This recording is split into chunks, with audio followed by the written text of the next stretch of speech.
हम पहला चैप्टर पढ़ रहे थे and we have studied 2 function of Indian constitution, कि क्या फंक्शन है इंडियन कॉन्स्टिट्यूशन के। तो 2 हमने पढ़े थे डिटेल में, तो वो 2 आप मुझे ब्रीफली बता दो कि कौन कौन से फंक्शन थे।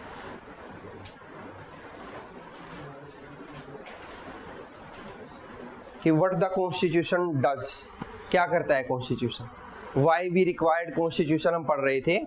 तो 2 फंक्शन हमने पढ़ लिए थे।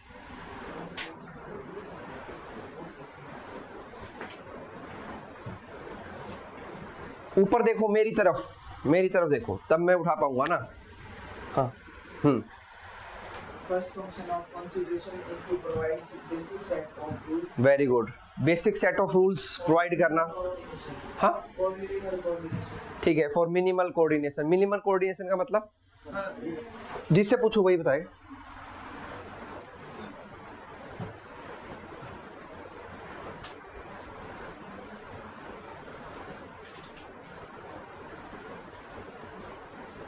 सौरभ बताओ, मिनिमल कोऑर्डिनेशन का मतलब बताओ।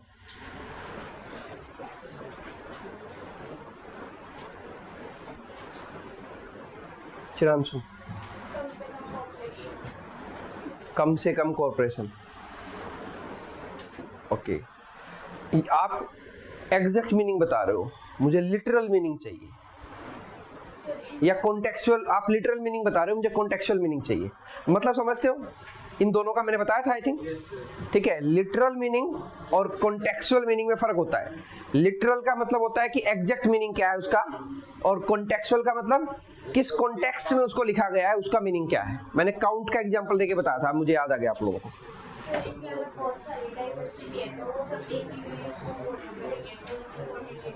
ठीक है वीर, फिर बोल रहे हो। जब मैं पूछूं तो बोला मत करो, ठीक है। वो इडियम सुना है, pin drop silence. Pin drop silence का मतलब क्या होता है? हाँ, मतलब इतनी साइलेंस हो कि कोई सुई पिन नीचे गिरे तो उसकी भी आवाज सुनाई देनी चाहिए। ठीक है, तो बोला मत करो, घर से पढ़ के आया करो। छुट्टी थी कल की तो पढ़ोगे। देखो थोड़ा सा कर रहे हैं हम, 2 फंक्शन किए थे, वो भी आप लोग याद नहीं कर पा रहे हो। और मैं एक एक चीज को समझाने में इतने एग्जांपल लेता हूँ, इतना डिटेल में समझाता हूँ, फिर क्या बेनिफिट है उसको समझाने का अगर आप लोग कर ही नहीं पा रहे हो तो उसको। हमने एक सिस्टम पढ़ा था, कम्युनलिज्म। बताओ क्या होता है? Communalism is an ideology or a philosophy that says that there should be no private property. हाँ, कम्युनिज्म नहीं, कम्युनलिज्म।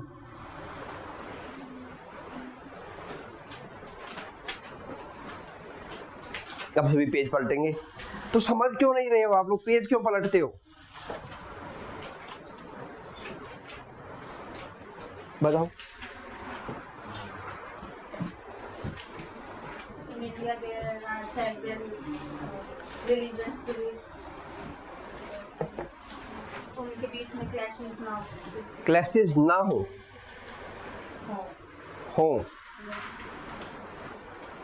बताओ। Communalism refers to an ideology which says that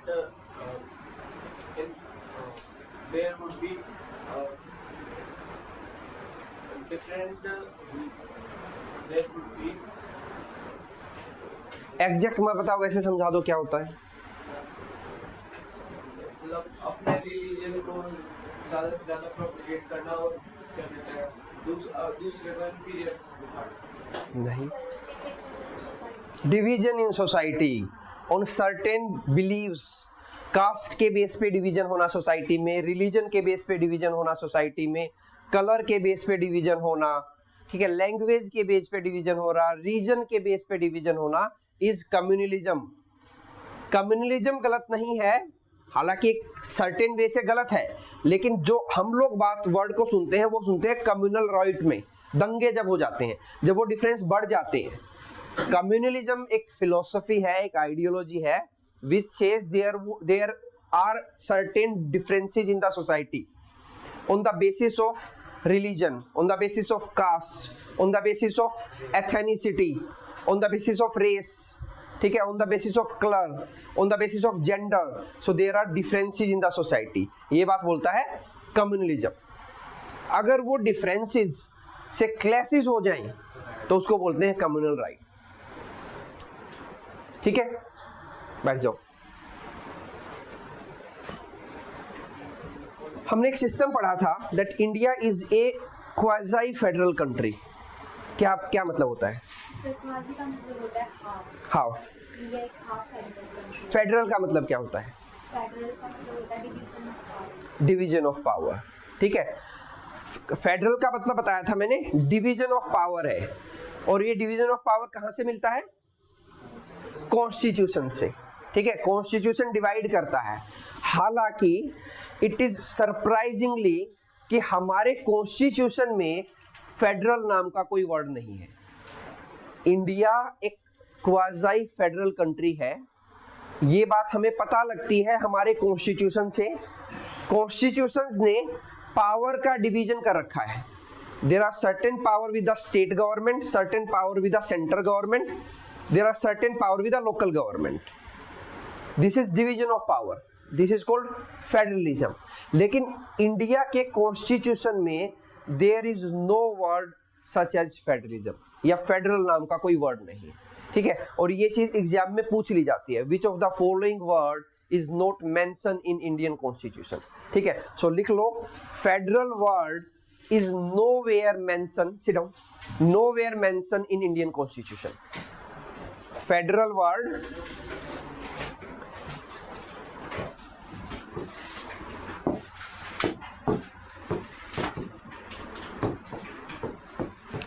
is nowhere mentioned in Indian Constitution. Indian constitution में ऐसा कोई word नहीं है federal का, federal जैसा। बट स्टिल अगर क्वेश्चन पूछ रहा है India is which type of country और ऑप्शन में लिखा है क्वाजी फेडरल या फेडरल, तो आंसर वही होगा। वो दिखने में ऐसा स्ट्रक्चर है, लेकिन एक्चुअल में article 1 of Indian constitution says India that is Bharat is a union of states. तो यूनियन एंड फेडरल दोनों एक दूसरे के अपोजिट है। यूनियन मतलब कंबाइन है, फेडरल मतलब डिवाइडेड। फेडरल का मतलब नॉर्मल वे में कोई पूछे, फेडरल का मतलब डिवाइडेड। ठीक है, यूनियन मतलब कंबाइन। सो हमारे कॉन्स्टिट्यूशन का सबसे पहला article says India that is Bharat, मतलब इंडिया के दो नाम है, इंडिया और Bharat, is a union of states. States की एक यूनियन है। ठीक है, तो वहां पे फेडरल वर्ड लिखा नहीं हुआ, लेकिन सर ने भी आप लोगों को बताया होगा हमारे कॉन्स्टिट्यूशन का आर्टिकल नंबर 246 तीन लिस्ट के बारे में बताता है। कौन कौन सी लिस्ट? आर्टिकल 246। आर्टिकल क्या है? आर्टिकल क्या है? What are article? Serial numbers जो कॉन्स्टिट्यूशन में है। ठीक है, और पार्ट्स क्या हैं? चैप्टर्स। कितने पार्ट्स हैं अभी? 25। पहले कितने पार्ट थे? 22। ठीक है, so it talk about 3 list, list 1, list 2 और लिस्ट 3। तो यहां इन लिस्ट में क्या गिवन है? पावर का डिवीजन कर रखा है। तो अगर कोई पूछ ले कि फिर पता कैसे लगता है कि इंडिया एक फेडरल कंट्री है, सो टेल देम कि आर्टिकल नंबर 246 से पता लगता है कि इंडिया एक फेडरल कंट्री है। हालांकि वर्ड मेंशन नहीं है कहीं पे भी फेडरल नाम का, लेकिन आर्टिकल 246 में पावर का डिवीजन किया गया है विच शोज फेडरलिज्म।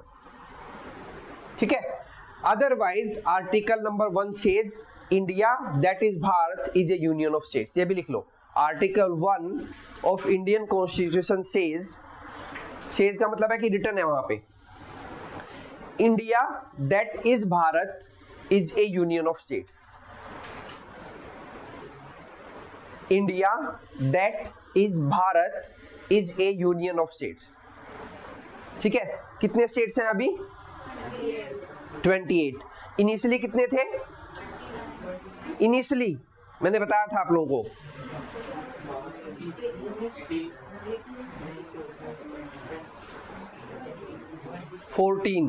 14 मैंने आप लोगों को बताया भी था कि 14 स्टेट थे। और स्टेट इंटरनल रीएडजस्टमेंट होता है इंडिया में, और अभी 28 हो गए हैं। 29 भी थे एक टाइम पे, अभी 28 हो गए हैं। 29 से 28 कैसे हुए? जम्मू कश्मीर को यूनियन टेरिटरी बना दिया गया और उसकी 2 यूनियन टेरिटरी बना दी, जम्मू कश्मीर एंड लद्दाख। ठीक है, कीर्ति बताओ कि कितनी यूनियन टेरिटरी विद लेजिस्लेचर है, उनके नाम बताओ। 3 union territory are with legislature. 3 union territory ऐसी हैं आउट ऑफ 8 जिसमें लेजिस्लेचर है। कौन कौन सी? दिल्ली, भाई जिसको दिल्ली, पौंडीचेरी, ठीक है, और एंड नहीं, जम्मू एंड कश्मीर। हालांकि जम्मू एंड कश्मीर में अभी इलेक्शंस हुए नहीं है। यूनियन टेरिटरी बनने के बाद अभी तक वहां पे गवर्नमेंट नहीं बनी है। They are still waiting for their first chief minister as a union territory, Jammu and Kashmir. ठीक है, दिल्ली में ऑलरेडी सीएम है और पौंडीचेरी में ऑलरेडी सीएम है। ठीक है, बैठ जाओ। सो फेडरल, फिर इंडिया को क्वासी फेडरल क्यों बोलते हैं? फेडरल तो समझ में आ गया, आर्टिकल 246 में पावर का डिवीजन है, तो इसलिए इंडिया को फेडरल कंट्री बोलते हैं। ठीक है, बता दोगे। यूनियन कोई पूछे तो बता दोगे कि article 1 mention that India that is Bharat is a union of state. फिर क्वासी फेडरल क्यों बोलते हैं? क्योंकि यहाँ पे पावर्स का डिवीजन है, पावर का डिवीजन मतलब स्टेट्स के अकॉर्डिंग नहीं। हाँ वीर बताओ, बैठो। फुली फेडरल नहीं है, हाफ। कैसे? वही मैं पूछ रहा हूँ, कैसे?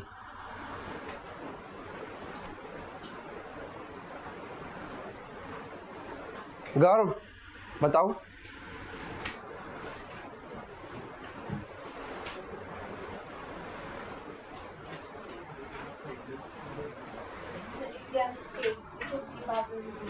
स्टेट की खुद की है?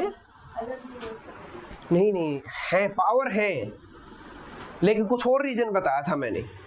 हाँ बताओ। कंकरेंट लिस्ट में स्टेट की पावर ज्यादा नहीं है, तो सेंटर भी ज्यादा है। नहीं, एक और रीजन बताया था मैंने, कोई बताएगा? कुछ 3 मैंने बताए थे, कुछ 3 ऐसे प्रोविजन हैं जिसकी वजह से हम कंप्लीटली फेडरल नहीं हैं। इमरजेंसीज, बैठ जाओ, ध्यान रखा करो। इंडिया में इमरजेंसी प्रोविजन है। जब इमरजेंसी प्रोविजन होते हैं तो स्टेट से उनकी पावर ले ली जाती है और वो पावर यूनियन के पास आ जाती है। कौन कौन सी इमरजेंसी की थी? National emergency, article number 352, state emergency, हाँ 356 और 365, और फाइनेंशियल इमरजेंसी 360, और स्टेट इमरजेंसी का दूसरा नाम प्रेसिडेंशियल रूल।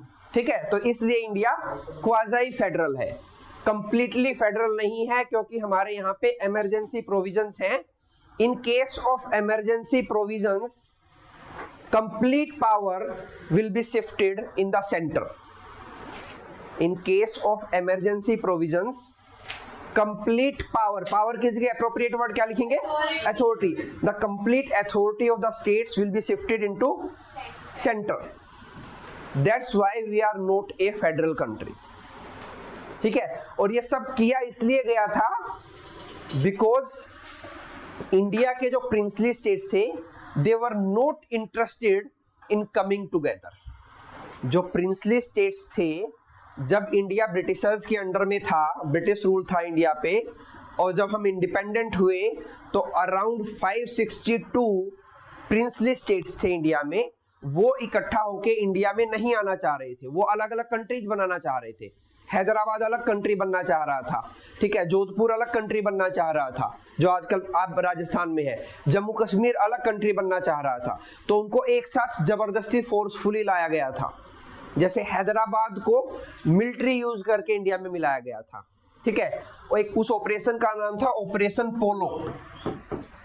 ऑपरेशन पोलो यूज किया गया था और मिलिट्री भेजी गई थी हैदराबाद में और फोर्सफुली हैदराबाद को इंडिया में मिलाया गया था। ठीक है, जोधपुर में रेफरेंडम हुआ था। रेफरेंडम क्या था? था क्या बोलेंगे, है क्या? Tool of direct democracy. तो रेफरेंडम हुआ था। जम्मू कश्मीर में इंस्ट्रूमेंट ऑफ एक्सेशन साइन किया गया था। क्या होता है उसके बारे में हम बाद में पढ़ेंगे, ठीक है। तो कुछ पार्ट ऐसे थे इंडिया में जो इंडिया में नहीं मिलना चाहते थे, लेकिन उनको फोर्सफुली इंडिया में मिलाया गया, ठीक है। तो उसको एक साथ टुगेदर रखने के लिए हमने वर्ड ये लिख दिया कॉन्स्टिट्यूशन में, India is a union of states.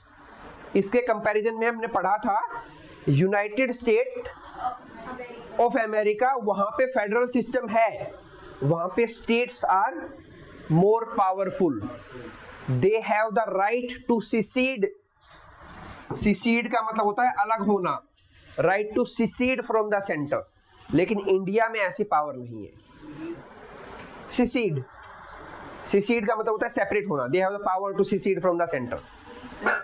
फिर वो CADED। अच्छा सॉरी,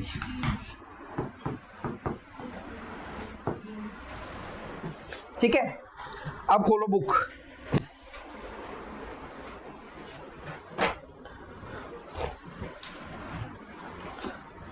हमने दो प्रोविजन पढ़ लिए। पहला, constitution provide basic set of rules. हम पढ़ रहे हैं कि कॉन्स्टिट्यूशन क्यों चाहिए। सोसाइटी में एक कोऑर्डिनेशन बनाने के लिए basic set of rules provide करता है कॉन्स्टिट्यूशन। सेकंड, कॉन्स्टिट्यूशन बताता है कि अथॉरिटी किसके पास है। किसकी अथॉरिटी? ये बेसिक रूल बनाने की, ठीक है, या ये बेसिक रूल्स को इंप्लीमेंट करने की। हमने पढ़ा था अगर बेसिक रूल बना दिए लेकिन फॉलो नहीं करेंगे लोग। हमने सोसाइटी के को पीसफुली वर्क करे कोई सोसाइटी, उसके लिए हमने कुछ बेसिक सेट ऑफ रूल बना दिए, लेकिन एक पर्सन बोल रहा है कि मैं तो फॉलो नहीं करूंगा, नहीं करेगा तो उसको फिर इन्फोर्स करवाया जाएगा। इन्फोर्स कौन कराएगा? जुडिशरी। जुडिशरी उसके लिए है हमारे पास। 3 ऑर्गन ऑफ गवर्नमेंट हमने पढ़े थे, लेजिस्लेचर, एग्जीक्यूटिव और जुडिशरी। जुडिशरी इन्फोर्समेंट के लिए बोलेगा और इंप्लीमेंट करेगा उसको एग्जीक्यूटिव, ठीक है। तो उन चीजों को इन्फोर्स कराया जाएगा, ठीक है। तो ये दो हम लोगों ने फीचर पढ़े थे इन कॉन्स्टिट्यूशन के, ठीक है। थर्ड पढ़ेंगे। कहां तक नंबर आया था, किस नंबर तक पढ़ा था हमने? 4 तक पढ़ा था आई थिंक। पढ़ो page number 5, limitation on the power of government, ठीक है। आपके पास नहीं है, आप इनके साथ बैठ जाओ।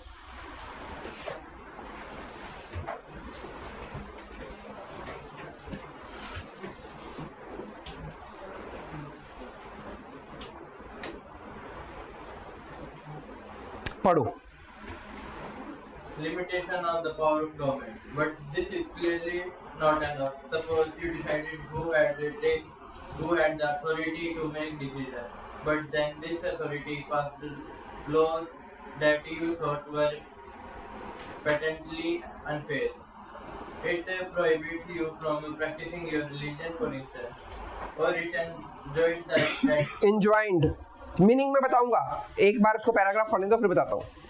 or it enjoined that clothes of a certain color were prohibited, or that you were not free to sing certain songs, or that people who belong to a particular group, caste or religion, would always have to serve others and would not be allowed to retain any property, or that government could arbitrarily arrest someone, or that only people of certain skin color would be allowed to draw water from the wells. You would obviously think these laws were unjust and unfair, and even though they were passed by the government that had come into existence based on certain procedures, there would be something obviously unjust about that government enacting these laws. ठीक है, रुक जाओ। अब देखो page पे आओ वापस से। Limitation on the power of government. तो कॉन्स्टिट्यूशन का एक काम गवर्नमेंट की पावर को लिमिट करना है कि गवर्नमेंट किसने बनाया है? कॉन्स्टिट्यूशन ने ही बोला है कि गवर्नमेंट बनेगा, क्योंकि जो सेट ऑफ रूल्स बने हैं वो सेट ऑफ रूल को इंप्लीमेंट करने के लिए एक अथॉरिटी चाहिए, गवर्नमेंट बनेगी।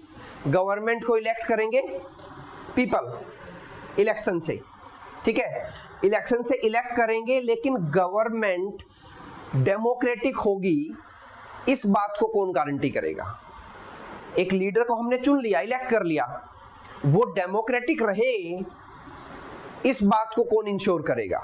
ये होता है लिमिटेशन ऑन पावर, कि उस पर्सन की पावर को लिमिट कौन करेगा? ये अथॉरिटी भी कॉन्स्टिट्यूशन के पास है, कि जो पर्सन को हमने इलेक्ट कर लिया है वो पर्सन डिक्टेटर ना बन जाए, ऑटोक्रेट ना बन जाए, ठीक है, तो उस चीज को भी मेक श्योर करता है कॉन्स्टिट्यूशन। कैसे? अगर कोई पर्सन ज्यादा पावरफुल हो गया है तो वो क्या करेगा? अगर वो डिक्टेटर है तो ही और she will try to restrict your certain right, वो लोगों के सर्टेन राइट को रिस्ट्रिक्ट करने की कोशिश करेगा, ठीक है। अब आपके राइट को अगर कोई रिस्ट्रिक्ट करेगा तो आप उसके लिए कोर्ट में जा सकते हो जस्टिफिकेशन के लिए, कि मेरे ये सर्टेन राइट्स थे जो कॉन्स्टिट्यूशन ने मुझे दिए हैं, लेकिन गवर्नमेंट इनको लिमिट कर रही है। जैसे for example right to move freely in the country है, ठीक है, आप मूव कर रहे हो, आपकी राइट को गवर्नमेंट रिस्ट्रिक्ट कर देता है, तो आप कोर्ट में जा सकते हो। कोर्ट उस चीज को इन्फोर्स कराएगा और गवर्नमेंट को बोलेगा कि आप अपनी लिमिट में रहो। ये राइट इनको कॉन्स्टिट्यूशन ने दिए। This is called the system of check and balance again. तो कॉन्स्टिट्यूशन का काम सिर्फ इतना नहीं है कि रूल बनाए और उन रूल को इंप्लीमेंट करने के लिए गवर्नमेंट बनाई, बल्कि उस गवर्नमेंट की पावर को लिमिट में भी रखना कॉन्स्टिट्यूशन का काम है, ठीक है। तो ये बात यहां पे बोली गई है कि कोई सर्टेन पर्संस के फेवर में गवर्नमेंट काम कर रही है, then you can move to the court. अगर आपके किसी राइट को रिस्ट्रिक्ट कर रही है, then you can move to the court. अभी हम पढ़ेंगे फंडामेंटल राइट्स, जब हम पढ़ेंगे कि इंडिया में फंडामेंटल राइट है, पहले 7 थे अब 6 हैं, ठीक है, वो भी हमने पढ़ा था कि राइट टू प्रॉपर्टी को अबोलिश कर दिया गया था 44th कॉन्स्टिट्यूशनल अमेंडमेंट एक्ट के थ्रू, ठीक है। अभी 6 फंडामेंटल राइट हम लोगों के पास हैं। अगर किसी पर्सन का कोई राइट, कोई कॉन्स्टिट्यूशनल राइट को अगर गवर्नमेंट लिमिट कर रहा है तो वो कोर्ट में जा सकता है। कोर्ट का सिस्टम है lower court, high court, supreme court, ठीक है। अगर किसी पर्सन का कोई भी राइट इन्फ्रिंज हो रहा है, इन्फ्रिंज का मतलब होता है कि उसको अगर वॉयलेट किया जा रहा है, तो ही और she can move to the court. लेकिन कोर्ट, बात ये आती है कि वो कौन सी कोर्ट में मूव करे, तो वो सबसे लोअर कोर्ट में मूव करेगा, एक्सेप्ट अगर उसका फंडामेंटल राइट इन्फ्रिंज नहीं हो रहा है, वॉयलेट नहीं हो रहा है। बाकी सभी राइट वॉयलेट हो रहे हैं तो आप लोअर कोर्ट में जाओगे, डायरेक्ट हाई कोर्ट या सुप्रीम कोर्ट नहीं जाओगे। अगर जाओगे भी तो वो आपको डायरेक्ट करेंगे पहले लोअर कोर्ट में जाओ। लेकिन कॉन्स्टिट्यूशन इस बात को मेक श्योर करता है कि fundamental right are very very important for a person, extremely important. तो अगर वो वायलेट हो रहे हैं तो आप डायरेक्टली हाई कोर्ट भी जा सकते हो और सुप्रीम कोर्ट भी जा सकते हो। ये बात हमारे आर्टिकल के, कॉन्स्टिट्यूशन के आर्टिकल नंबर 32 में लिखी है, जिसको हम पढ़ेंगे राइट ऑफ कॉन्स्टिट्यूशनल रेमेडीज, ठीक है, जिसको B.R. अम्बेडकर ने heart and soul of Indian constitution बोला था कि ये एक आर्टिकल इंडियन कॉन्स्टिट्यूशन का हार्ट एंड सोल है। क्यों बोला था? क्योंकि लोअर जुडिशरी से आपको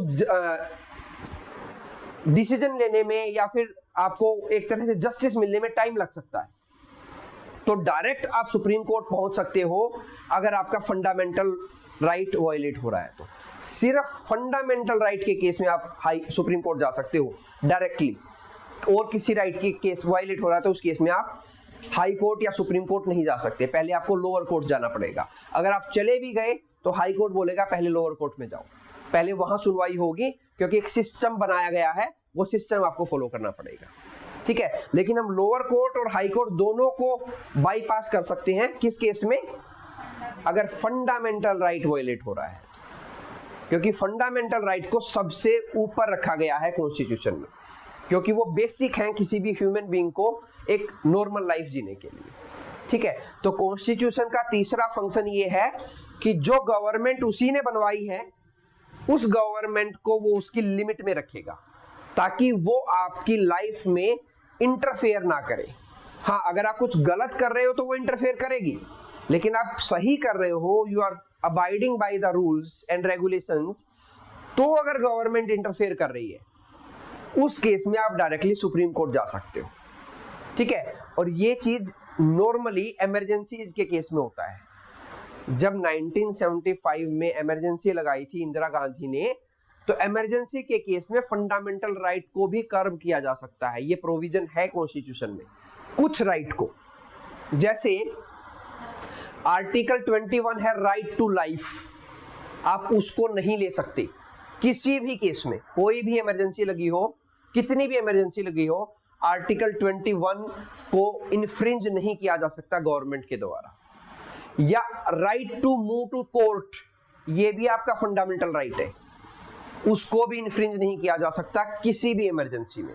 हाँ, आपकी मूवमेंट को रिस्ट्रिक्शन किया जा सकता है। अगर आपने सुना भी होगा कि धारा 144 लगी हुई है, सेक्शन 144 लगा हुआ है of IPC, Indian penal code का, वो पढ़ेंगे आईपीसी क्या होता है। इंडियन पीनल कोड का सेक्शन 144 लगा हुआ है, तो कुछ पर्सन, 2 या उससे ज्यादा पर्सन एक जगह पे नहीं मिल सकते या खड़े होकर बात नहीं कर सकते, तो उस केस में फंडामेंटल राइट इन्फ्रिंज हो रहा है, क्योंकि वो आपका फंडामेंटल राइट है। लेकिन उनको किया जा सकता है, एक सर्टेन रूल्स एंड रेगुलेशन उसके लिए बनाए हुए हैं इमरजेंसी के केस में। Otherwise government can not limit your freedom. Simple way में अगर मैं बोलूं तो सर आर्टिकल 21 तो राइट टू एजुकेशन, 21A था वो, right to life and personal liberty, article 21। ठीक है, तो वो फंडामेंटल राइट में आता है, हम पढ़ेंगे उनको बाद में। ठीक है, तो पहला फंक्शन था बेसिक रूल बनाना कॉन्स्टिट्यूशन का। दूसरा, उन बेसिक रूल्स को कौन इंप्लीमेंट करेगा, उसके लिए गवर्नमेंट बनवाना। तीसरा, उस गवर्नमेंट को लिमिट करना कि वो अपनी पावर्स में रहे, अपनी अथॉरिटी में रहे। ये काम भी किसका है? कॉन्स्टिट्यूशन का है। ठीक है, but this is clearly not enough. मैं दोबारा पढ़ रहा हूं। Suppose you decided who had the authority to make decision, but then this authority passed law that you thought were patently मतलब होता है कोई चीज क्लियरली दिख रही हो, क्लियरली, patently मतलब क्लियरली। ठीक है, आपको दिख रहा है कि वो चीज क्लियरली अनफेयर है। पेटेंटली अनफेयर का मतलब क्लियरली अनफेयर। अब आपको दिख रहा है कि गवर्नमेंट ने एक लॉ पास कर दिया, लेकिन ये क्लियरली अनफेयर है, सो आप क्या करोगे? You will move to the court. ठीक है, right to move to the court is your fundamental right, वो आपको रोक नहीं सकते उस केस में। इट प्रोहिबिट, प्रोहिबिट का मतलब मना करना किसी चीज को, डिनाई करना, DENY, deny, prohibit. It prohibited you from practicising your religion. For instance, अगर आपको आपका रिलीजन को प्रैक्टिस करने से कोई रोक रहा है, क्योंकि right to choose a religion और right to propagate, profess a religion और practice a religion is your fundamental right. ठीक है, तो कोई रोक नहीं सकता आपको।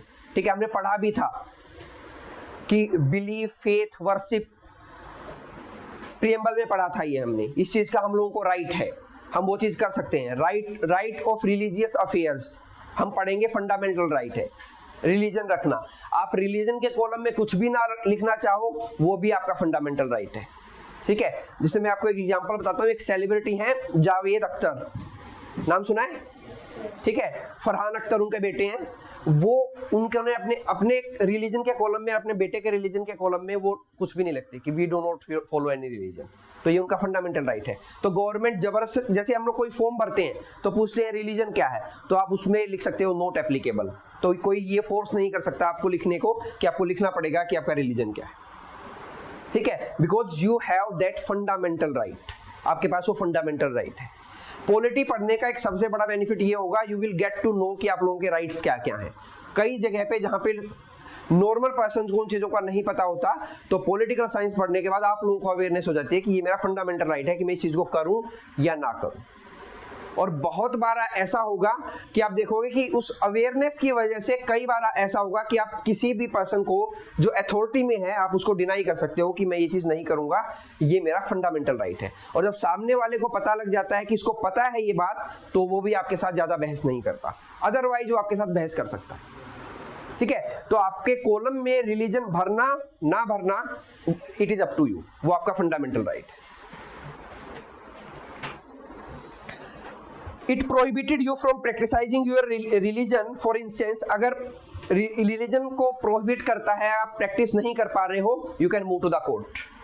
तो गवर्नमेंट को लिमिट करता है कॉन्स्टिट्यूशन। और इट इंजॉइंड का मतलब होता है प्रोस्क्राइब, अगेन प्रोहिबिट।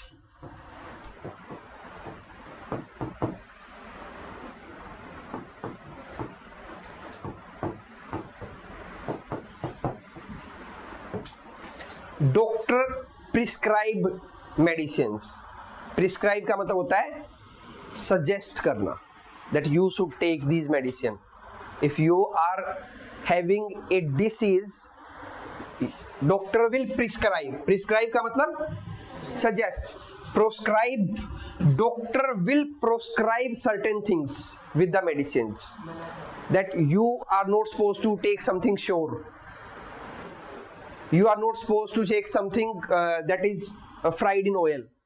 तो प्रोस्क्राइब मतलब उन चीजों को अवॉइड करना, मना करना।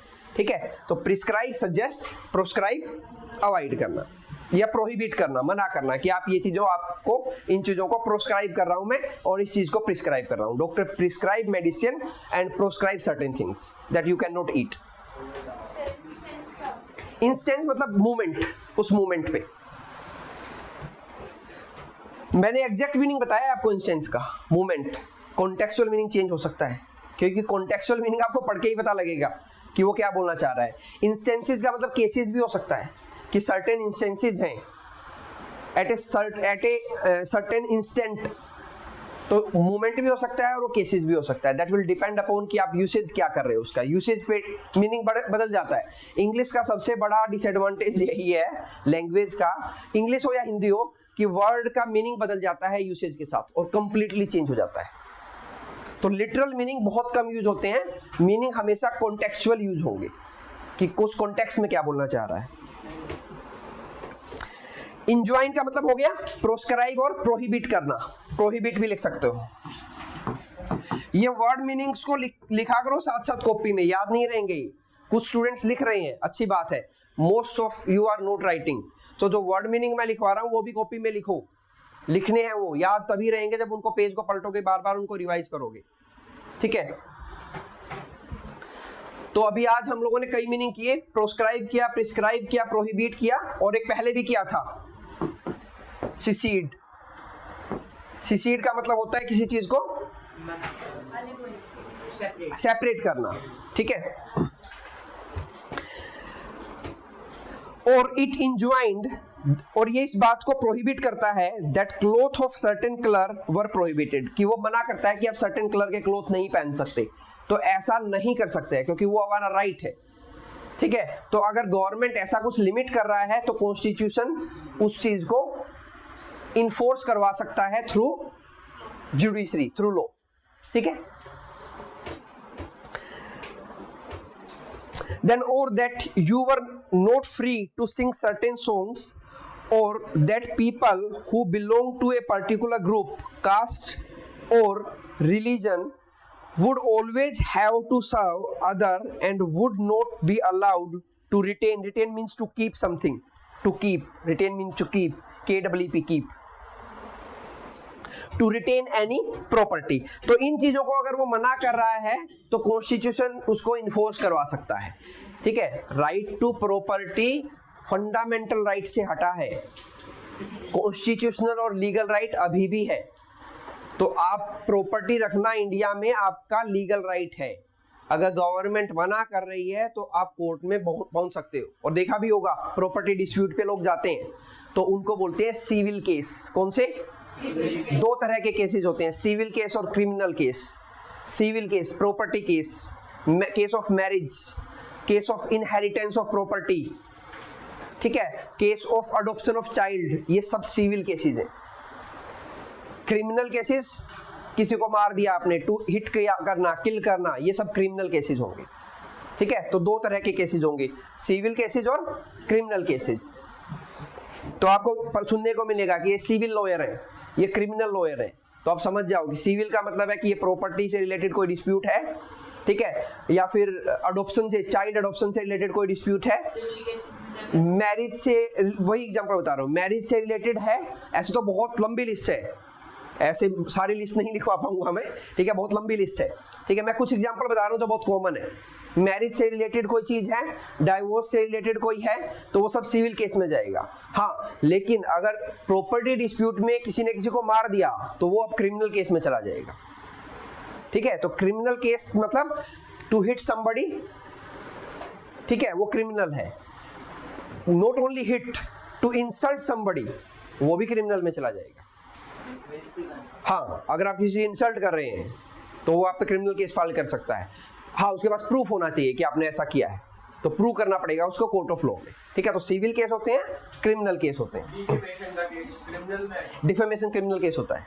अभी वही तो बताया मैंने, डिफेमेशन क्या होता है कि इंसल्ट कर दिया आपने।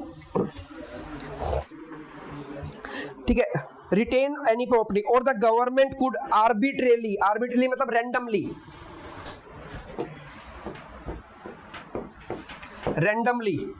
रैंडमली गवर्नमेंट का एक दिन मूड आया कि आज ये काम कर देते हैं, ऐसा गवर्नमेंट नहीं कर सकती। उसके पास कुछ अथॉरिटीज हैं, उसको वही अथॉरिटीज यूज करनी है। गवर्नमेंट को कैसे रन होना है ये चीज कॉन्स्टिट्यूशन में लिखी हुई है।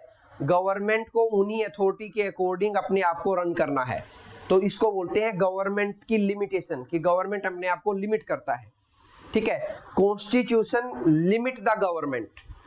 ठीक है, जो हम लोग, मैंने आप लोगों को पहले भी बताया है, तो कि जैसे आप में से कई ऐसे हैं जो यूपीएससी की प्रिपरेशन कर रहे हैं, तो यूपीएससी इस क्वेश्चन को 2 बार पूछ चुका है कि कॉन्स्टिट्यूशनलिज्म का मतलब क्या है। कॉन्स्टिट्यूशनलिज्म का मतलब है to limit the power of government, government की पावर को लिमिट करना। और द गवर्नमेंट कुड आर्बिट्रेरली मतलब रैंडमली अरेस्ट समवन, तो ऐसा नहीं कर सकती कि मन आया इसको अरेस्ट कर लो, ऐसा नहीं कर सकती।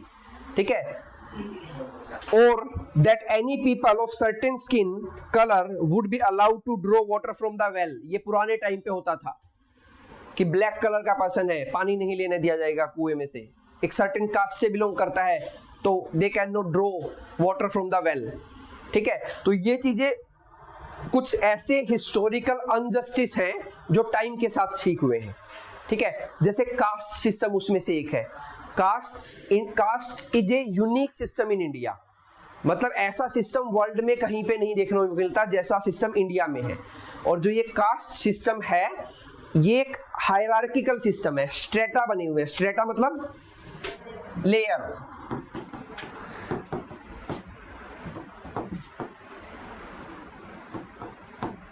स्ट्रेटा मतलब लेयर। सोसाइटी में लेयर बनी हुई है, ये अपर कास्ट है, ये मिडिल कास्ट है, ये लोअर कास्ट है। तो कॉन्स्टिट्यूशन उन लेयर्स को नहीं मानता कि ऐसा कोई लेयर है। ठीक है, ये सब सोसाइटल थिंग्स है।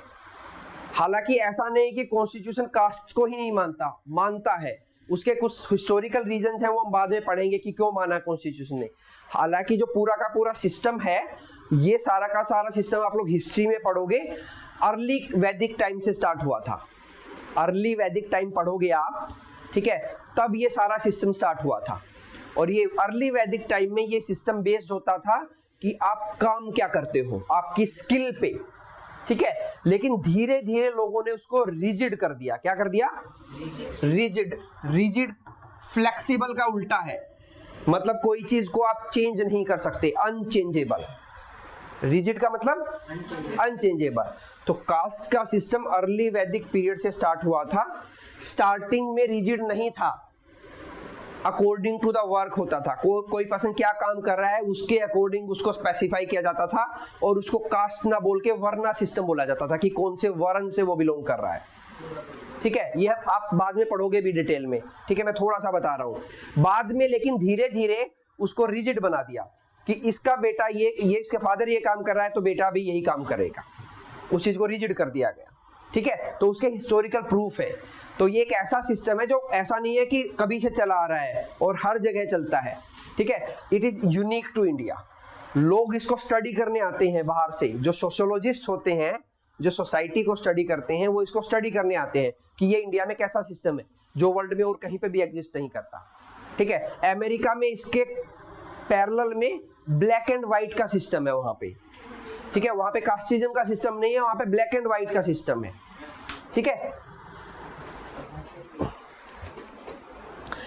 देन तो पुराने टाइम पे कुछ ऐसा सिस्टम था कि certain wells were belong to a certain caste, कि ये इस कास्ट के वेल है, कुएं हैं गांव में, ये इस कास्ट के, ये इस कास्ट के। अब तो वेल ही नहीं बचे गांव में, लेकिन पहले ऐसा सिस्टम होता था, तो पानी नहीं ड्रॉ करने दिया जाता था। तो एक ऐसा इंसिडेंस हम पढ़ेंगे डॉक्टर BR अम्बेडकर का, जिनको बोला जाता है father of Indian constitution. Doctor Bhimrao Ambedkar, father of Indian constitution उनको बोला जाता है, ठीक है। उनके साथ एक ऐसा इंसिडेंस हुआ था बचपन में कि उनको एक कुएं से पानी नहीं पीने दिया गया था, ठीक है। वो जब हम बाद में पढ़ेंगे लेटर ऑन, तब मैं आपको बताऊंगा। तो उससे उनको काफी इंपैक्ट हुआ था। तो बाद में उन्होंने कॉन्स्टिट्यूशन में बहुत कुछ ऐसा डाला जिससे ये सिस्टम को कंट्रोल किया जा सके, ठीक है। उसमें रिजर्वेशन एक चीज है, ठीक है। तो रिजर्वेशन भी हम पढ़ेंगे, क्या रिजर्वेशन सही है गलत है। तो being a student of political science आपको पता होना चाहिए। बाहर वाला पर्सन कुछ ही बोल सकता है कि वो सही है कि गलत है, लेकिन आप उसको प्रूव करोगे कि ये चीज ऐसे है तो सही है, ऐसे है तो गलत है। वो चीजें हम सारी सीखेंगे, ठीक है। एजुकेशन का मतलब ही यही होता है कि आपको चीजों के बारे में समझ डेवलप हो कि ये चीज क्यों हो रही है और किस लिए हो रही है, ठीक है। You would obviously का मतलब clearly,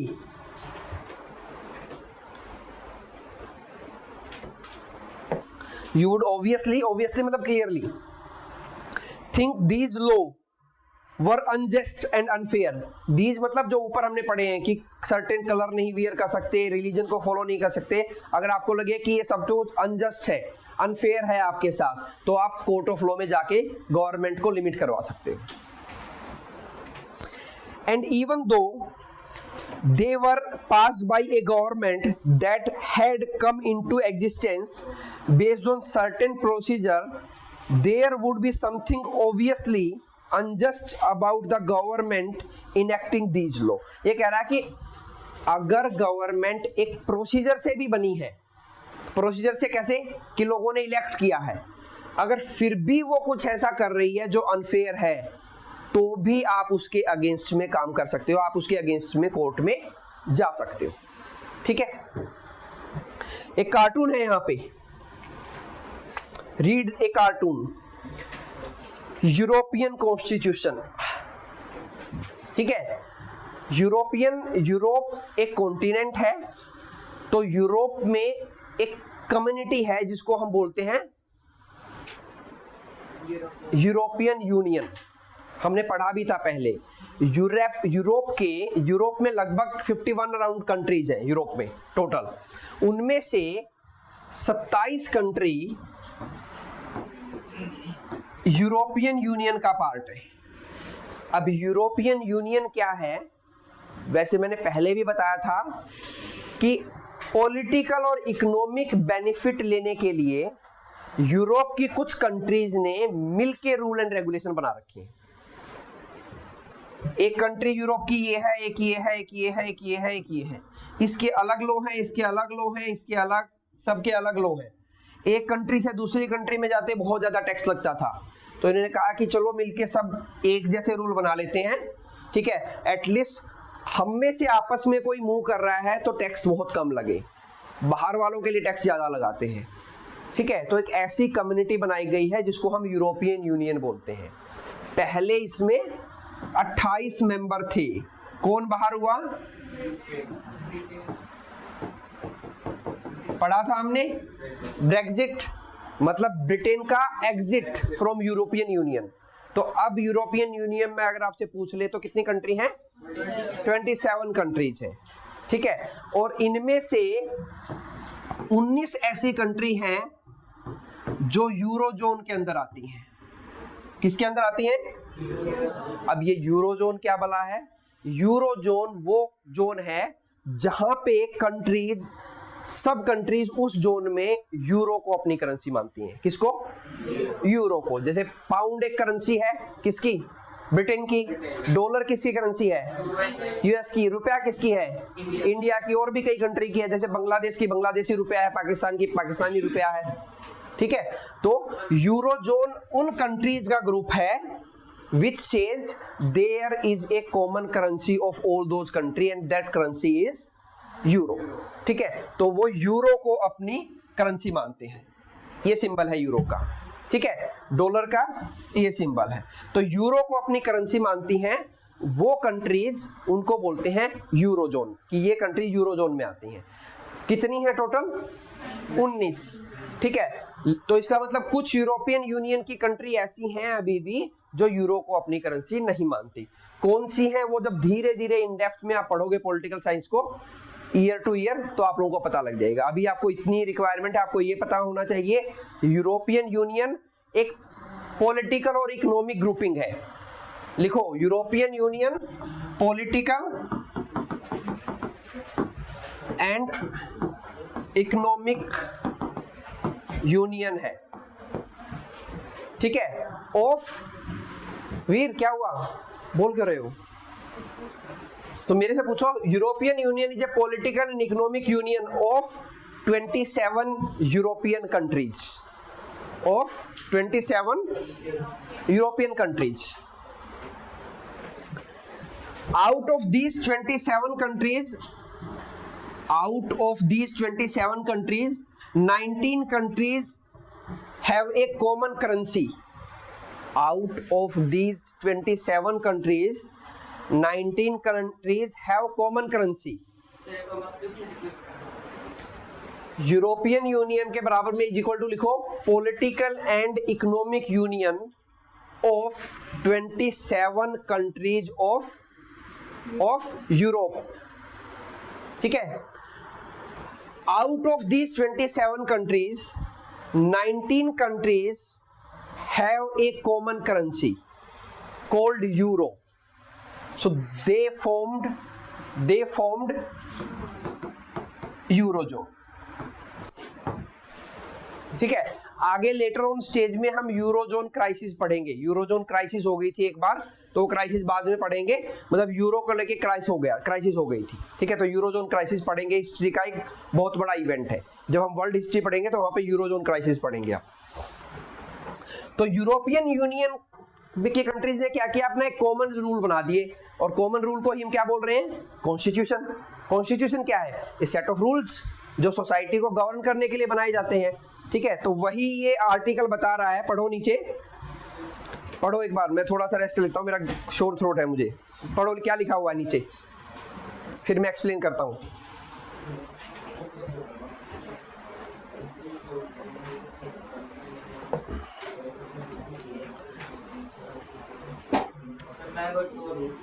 क्लास के बाद जाया करो, बीच में ब्रेक मिलता है ना।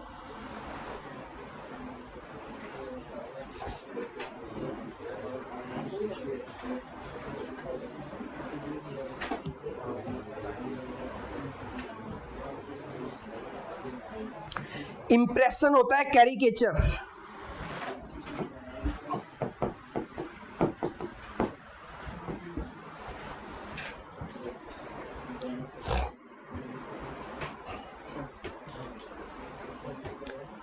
क्या होता है इंप्रेशन? अब कैरिकेचर क्या होता है? कार्टून जो किसी का मजाक बनाने के लिए बनाया जाए। लिखो, ए picture in order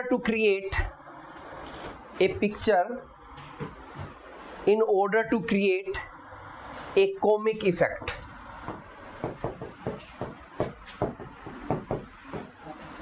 A picture in order to create a comic effect। comic मतलब हाँ फनी। ठीक है, तो किसी को मजाक बनाने के लिए किया जाए तो उसको बोलते हैं कैरिकेचर।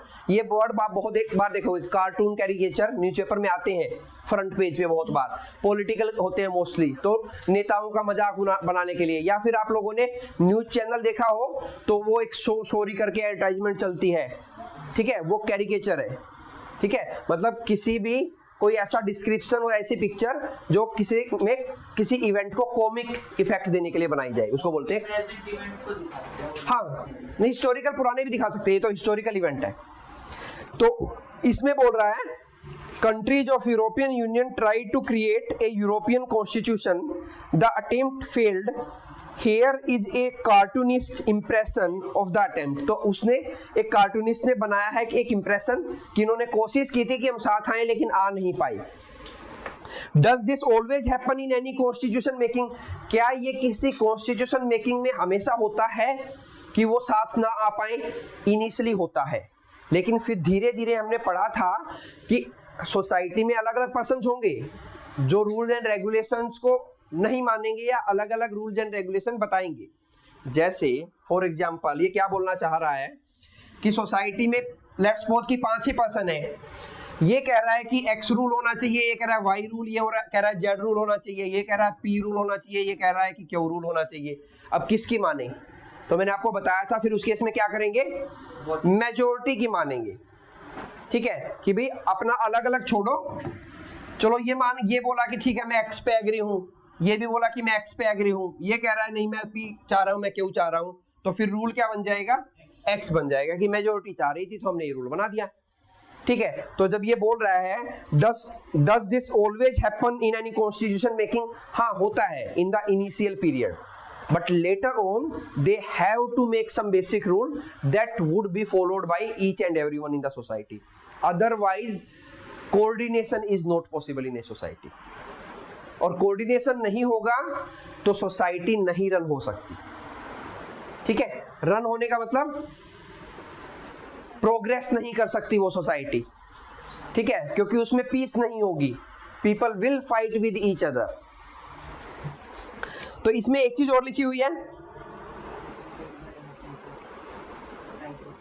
नीचे, द फ्यूडिंग फादर्स।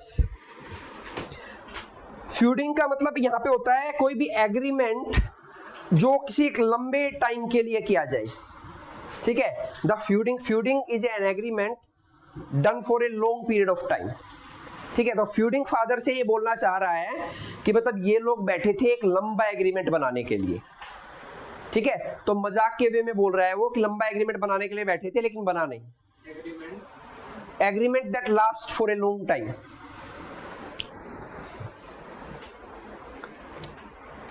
एक होता है फाउंडिंग फादर, फाउंडिंग मतलब जो कोई चीज बनाएंगे, फाउंडिंग फादर। ठीक है, सो अब नेक्स्ट पेज पे आओ। So the third function of the constitution is to set some limit on what a government can impose। impose का मतलब फोर्स करना, ठीक है, या लागू करना on its citizen। these limits are fundamental in the sense that government may never trespass these। trespass का मतलब trespass का मतलब क्रॉस करना, क्रॉस। ठीक है, हाँ क्रॉस करना। You cannot trespass a property of another person without his or her permission। तो trespass का मतलब होता है क्रॉस करना किसी चीज को। तो कुछ सेट ऑफ रूल्स हैं जो गवर्नमेंट को भी फॉलो करने पड़ेंगे और वो उनको क्रॉस नहीं कर सकती। Constitution limit the power of government in many ways. पहले इधर जब मैं बोलूं तो मेरी सुना करो। Constitution limit the power of government in many ways. The most common way of limiting the power of the government is to specify certain fundamental right that all of us possess। Possess means to have something। ठीक है, तो fundamental right हम लोगों को दिए गए हैं ताकि हम गवर्नमेंट की पावर को लिमिट कर पाए, कि वो सर्टेन रूल एंड रेगुलेशन ऐसे ना बना पाए कि वो हम लोगों के ऊपर एक डिक्टेटरशिप की तरह काम करे। तो इसलिए हमें कुछ फंडामेंटल राइट दे दिए गए हैं। अगर कोई आपसे पूछ ले tell us some examples that can limit the power of the government, तो tell them fundamental rights. So fundamental rights are there in Indian constitution to limit the power of the government. How, कैसे? If government will violate fundamental right, you can move to the court and the court will enforce those fundamental right again, and it will put a limit on the government.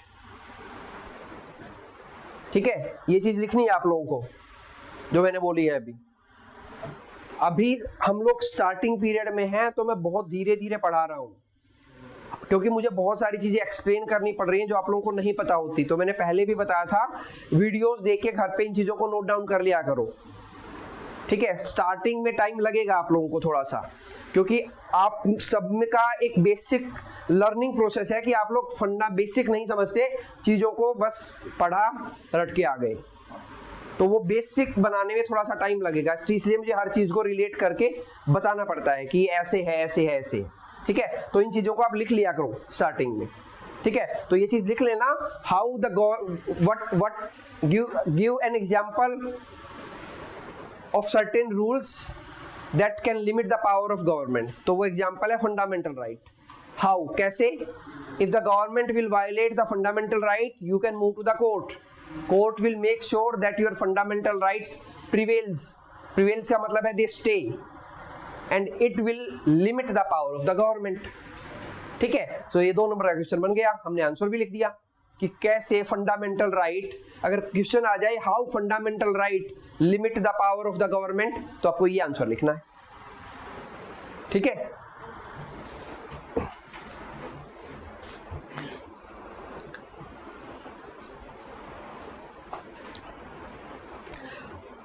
possess as citizens and which no government can ever be allowed to violate. The exact content and interpretation of these rights varies from constitution to constitution. मतलब ये कह रहा है कि exact क्या लिखा हुआ है फंडामेंटल राइट का, कंटेंट क्या है, क्या उसमें लिखा हुआ है, और उसका इंटरप्रिटेशन क्या करेगी जुडिशरी।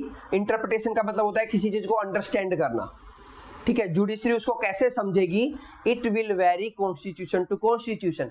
अमेरिका में फंडामेंटल राइट अलग है, इंडिया में अलग है, ठीक है। तो हर एक कॉन्स्टिट्यूशन में अलग अलग फंडामेंटल राइट होते हैं। By the way, we borrowed our fundamental right from USA. हमने हमारे फंडामेंटल राइट कहां से बोरो किए हैं? यूएसए से बोरो किए हैं। फंडामेंटल ड्यूटी कहां से की है? यूएसएसआर से किया है। प्रियम्बल कहां से किया है? यूएसए से किया है। प्रियम्बल की लैंग्वेज कहां से किया है? ऑस्ट्रेलिया से किया है, ठीक है। तो जो चीज मैं बता रहा हूं इनको लिखते जाना। We borrowed our fundamental right from USA, क्योंकि सबसे पहले फंडामेंटल राइट का कंसेप्ट स्टार्ट ही वहीं पे हुआ था।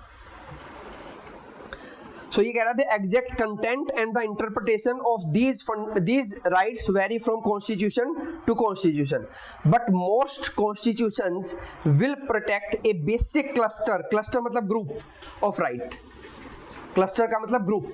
लेकिन एक सर्टेन ग्रुप ऐसा होगा, कौन सा? उस ग्रुप में क्या क्या होगा? That we can speak, we can move, we can live, we can eat. ये तो बहुत बेसिक राइट है, तो ये आपको हर जगह मिलेंगे। इनको कहीं पे भी रिस्ट्रिक्ट नहीं किया जा सकता। इवन डिक्टेटरशिप भी रिस्ट्रिक्ट नहीं करते इन चीजों को, तो ठीक है। Citizen will be protected from being arrested arbitrarily. Arbitrarily मतलब randomly, and for no reason, कि कोई रीजन के बिना गवर्नमेंट आपको अरेस्ट नहीं कर सकती, रीजन देना पड़ेगा, ठीक है। ये चीज भी आप धीरे धीरे समझोगे कि जब आपको कोई अरेस्ट करने आ रहा है तो उसको अरेस्ट करने से पहले आपको रीजन देना होता है। नॉर्मली इंडिया में उन चीजों को फॉलो नहीं किया जा सकता। तो मैंने आपको बताया था इंडिया में implementation is the biggest problem. कौन सी है सबसे बड़ी प्रॉब्लम इंडिया में? इम्प्लीमेंटेशन। हर जगह मैं यही एक वर्ड रखूंगा कि ये चीज प्रैक्टिकल नहीं हो रही, ये इम्प्लीमेंटेशन नहीं हो पा रहा। इम्प्लीमेंटेशन ना होना गवर्नमेंट की, एग्जिस्टिंग गवर्नमेंट की कमी मानी जाती है। एग्जिस्टिंग गवर्नमेंट के लिए दूसरा वर्ड बताओ? इनकम्बेंट। इनकम्बेंट गवर्नमेंट की सबसे, इनकम्बेंट का मतलब है कि कोई भी आ रही हो, उस वक्त चल रही हो, चीजों को इंप्लीमेंट ना कर पाना गवर्नमेंट का सबसे बड़ा फॉल्ट होता है। और वो फॉल्ट होता है एडमिनिस्ट्रेटिव मशीनरी का, कि वो उतनी एफिशिएंट नहीं होती। There is one basic limitation upon the power of government। तो एक बेसिक लिमिटेशन हमेशा गवर्नमेंट के ऊपर रहेगी। कौन सी बेसिक लिमिटेशन? कि कुछ बेसिक राइट्स तो हर सिटीजन को मिलेंगे ही मिलेंगे।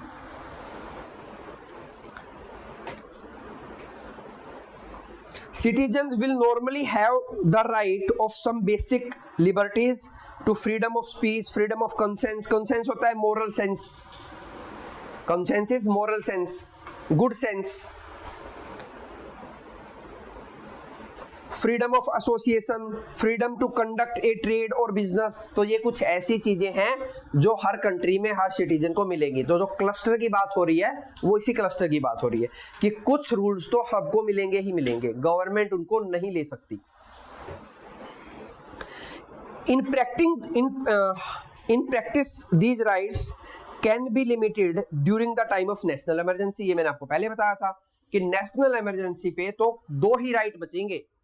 कौन कौन से? Right to life and personal liberty and right to move in the court. बाकी सारे राइट को रिस्ट्रिक्ट कर सकती है गवर्नमेंट. राइट टू एजुकेशन को, right to freedom of movement को, राइट टू स्पीच को, इनको सबको रिस्ट्रिक्ट कर सकती है. वो हम देखेंगे बाद में इमरजेंसी के टाइम पे. लेकिन दो ऐसे हैं वो इमरजेंसी के टाइम पे भी नहीं रोक सकती. National emergency and the constitution specifies the circumstance. तो उन सर्कमस्टांसेज को, उन इवेंट्स को स्पेसिफाई करता है हमारा कॉन्स्टिट्यूशन कि कौन से ऐसे इवेंट होंगे जब गवर्नमेंट आपका फंडामेंटल राइट ले सकती है, उस पर लिमिट लगा सकती है. Under these rights may be withdrawn. ठीक है, तो कुछ ऐसे कंडीशंस हो सकती हैं, कुछ ऐसे सर्कमस्टांस हो सकते हैं जब गवर्नमेंट को आपके सर्टेन फंडामेंटल राइट्स को विड्रॉ करना पड़े. विड्रॉ करना मतलब वापस ले लेना पड़े. जो आपको कॉन्स्टिट्यूशन ने दिए हुए हैं तो उनको वो वापस ले सकती है. कुछ ऐसी कंडीशंस हैं, कुछ ऐसे टाइम्स हैं, उनमें से नेशनल इमरजेंसी एक चीज है. क्लियर है?